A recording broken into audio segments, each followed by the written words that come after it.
What makes a good leader? And in fact, can leadership be taught? Well, we have with us today an INSEAD professor who can actually answer that question. He is Gianpiero Petriglieri. He's the Deputy Faculty Director of the INSEAD Leadership Initiative and Professor of Organizational Behavior. And you've just put together a leadership development conference. So why do a conference like that at this time? What was the timing? The conference really took off from the assumption that at times like this, leadership matters. It makes all the difference it makes all the difference on the way and how and when and whether we're going to come out of these challenges that we're facing today. And if leadership matters, obviously leadership development matters. If you think, for example, of business schools, we have come under significant and interesting questions about to what extent what do we know about how to develop leaders, how do we do it, and what aims are we trying to accomplish.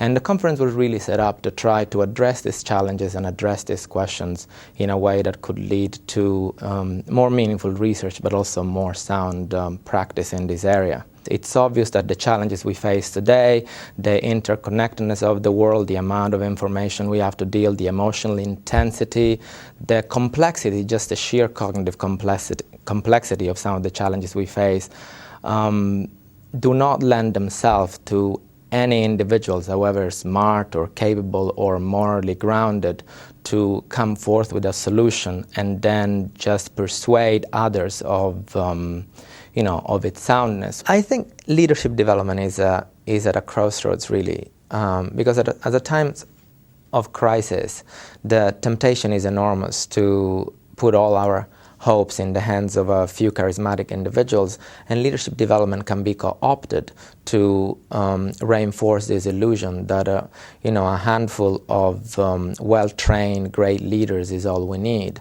And I think it is extremely important for us to do just the opposite, which is not to say that the individual doesn't matter, but as we develop individuals to be more sensitive, skillful, and responsible, to also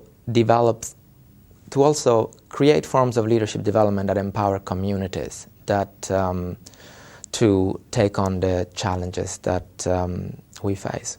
So what does today's leader actually need? Sound like more substance and less drama. The drama of leadership, of course, is part of humanity. And, one of the things we debated and the conference held, scholars from both camps is this just another cycle?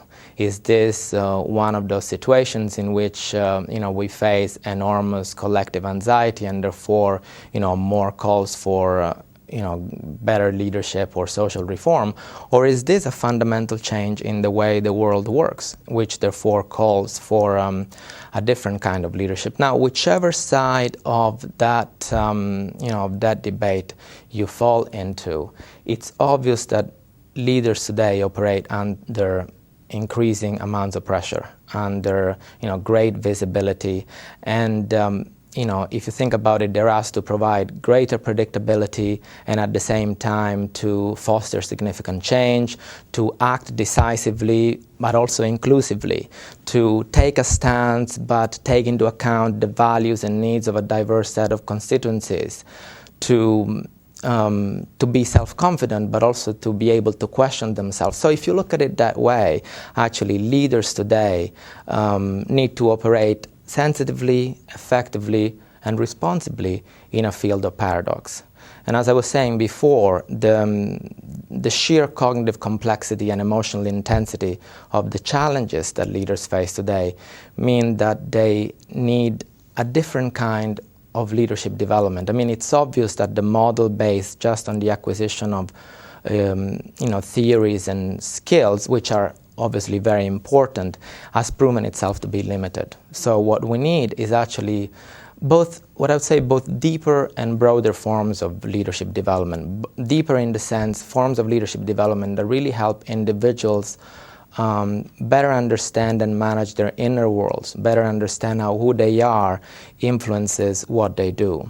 But also broader forms, which is kind of the leadership development that allows leaders to also realize the impact of their teams, their organizations, and their communities on the way they think and act, and also vice versa, that help leader be mindful of the impact that they can have on those constituencies. How do you think that's differed in the past 5 years? I mean, you just named some fairly precise things. The thing that stuck out in my mind was sort of a field of paradox. I mean, did we have paradox 5 years ago? How have things changed? I think the pressure on people in leadership and people in leadership development has increased. This is both for the good, and it also carries a danger, in the sense that it's helpful to be reminded of the importance to think about what we know and how, and what we do in this area.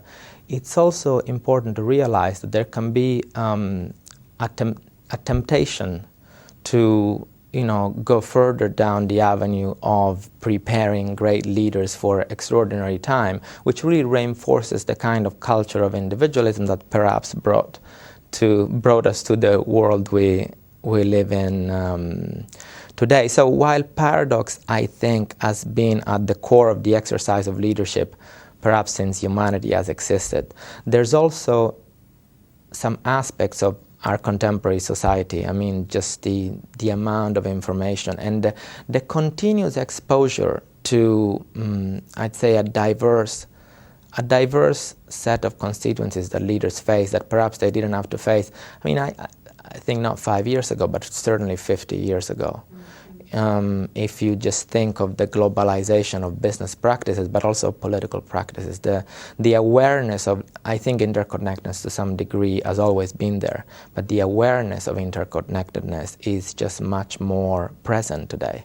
Yeah, and also I think a lot of the companies are bigger. I mean, the jobs have become bigger. You mentioned globalization and interconnectivity.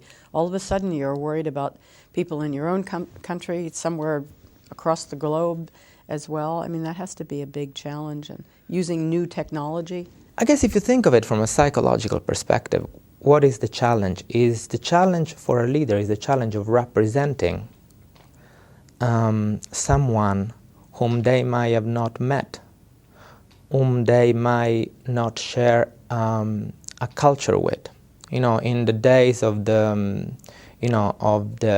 of a primarily national economy, it was likely that leaders would be somewhat holding the same values, who have been brought up in the same culture and systems of meaning than the people that granted them leadership of their followers.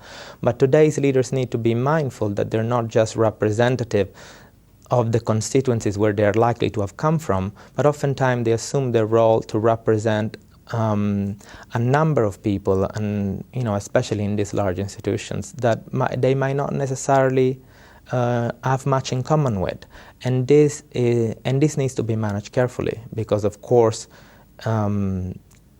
it carries significant risks. So a leader who's not mindful of their responsibilities and their symbolic quality. If you think of the conference, it was very interesting. We tried to kind of mirror our thinking about leadership in the way we designed the conference. So we invited leading scholars from a very diverse set of traditions. We had psychodynamic scholars, we had scholars from the cognitive science tradition, we had ethics scholars, we had senior leaders from industry and the military.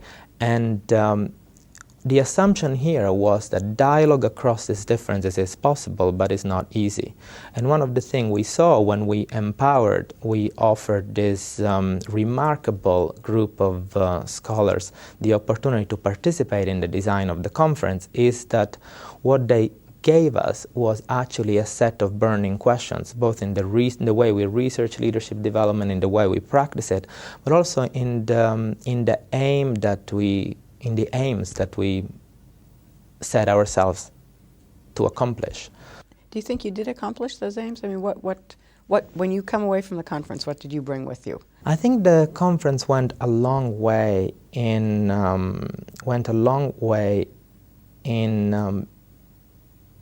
helping us begin tearing down some of the barriers that have been sort of separating different disciplines and that perhaps are not so helpful if we are to understand the phenomenon of leadership development and also practice it more effectively. So if you think about it, some of us in leadership development tend to be concerned with the actions of leadership. How can we help leaders be more effective at what they do? Some of us are more concerned with the meaning of leadership, which is how can we help leaders become more mindful, more aware of what they represent, of how they articulate and embody a set of values for their organization. Some of us are more concerned with the ethics of leadership, which is how can we help leaders develop a moral compass for this day and age. Of course, these are not tight compartments, so it's extremely important that we begin doing work that actually builds bridges between these three perspectives. To a large degree, I think what the conference accomplished is really a shared awareness of the fact that it's very important that we move leadership development from just an application of a body of knowledge to a more central place as a field of inquiry. There's things we need to do more research on, and I think you will see several streams of research possibly emerging from the work that took place in the last 3 days. Research, for example, on the interaction between leadership and identity. How does, who I am impact what I do as a leader and vice versa? The second area where I think you'll see more research coming out is this idea of shared leadership. How can we understand better, collective forms of leadership as emerging from teams and communities rather than just from the mind and acts of an individual. Another area where I think there was much debate and discussion was how can we better apply the knowledge that we are gaining from neuroscience in understanding how we facilitate leadership development. For example, how do you balance engagement and disengagement in developing leaders? One of the things we know is that leadership is learned through experience, but there can be such thing as too much experience with not enough learning. If you're so engaged and deeply engrossed in the task that you don't take the time out to reflect and integrate what that learning means for, your own understanding of yourself as a leader. And also, I think the other aim that the conference set out to accomplish is how do we move leadership development from just a dispassionate matter of delivery to a form of social engagement. So besides better research in this field, one of the things that I'm sure you will see coming out of the work of this conference, surely at INSEAD, but hopefully in other institutions as well, is new designs, new kinds of leadership development programs that combine both the acquisition of theory and skills with a deeper consideration of individual and collective identities and also ethical dilemmas. And finally, perhaps public statements around the times we live in and the kind of leadership that they might require. That sounds like quite an agenda you have ahead of you. Yes. Thank you very much, Gianpiero Petriglieri, for being with us on INSEAD Knowledge.